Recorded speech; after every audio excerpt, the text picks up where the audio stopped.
αυτή, δεν καταλαβαίνεις. Ονομάζομαι Αρήνη Σοφία και είμαι συνδημιουργός της ελληνικής κοινότητας Πασχόντων από τη Λιοκάκη. Ευχαριστώ και εγώ με τη σειρά μου τον Σύλλογο, τόσο ως μέλος, όσο και για την πρόσκληση που μας έκανε.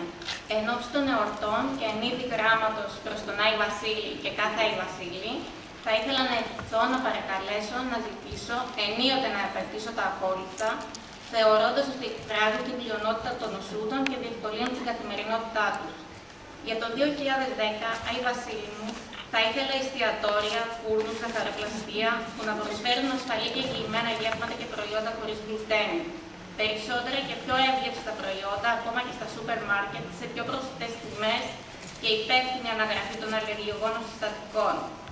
Ενημέρωση και ευαισθητοποίηση προς πάσα κατεύθυνση για την νόσο, ώστε να μην αναγκάζομαι να επεξηγώ τι εστί Λιοκάκη και να μην απλοποιώ τον ορισμό της ως αλλεργία στο αλεύρι για να μπορώ να γίνομαι ευρέως συλληπτή.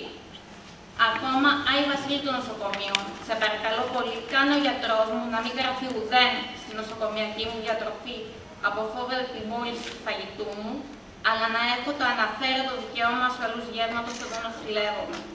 Και τέλος, Άη Βασίλη των Ασφαλιστικών Ταμείων όρισε μια κίνηση πολιτική σε ό,τι αφορά τις διαδικασίες κάλυψης της ειδικής μου διατροφής και πάτησε να είσαι τόσο γραφειοκράτης.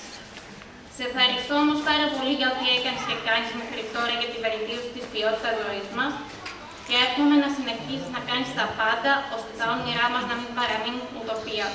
Σας ευχαριστώ και θα ήθελα στο σημείο αυτό ο κύριος Αθανάσιος Κίκης να λάβει το λόγο και να μας πει κάτι πολύ σημαντικό.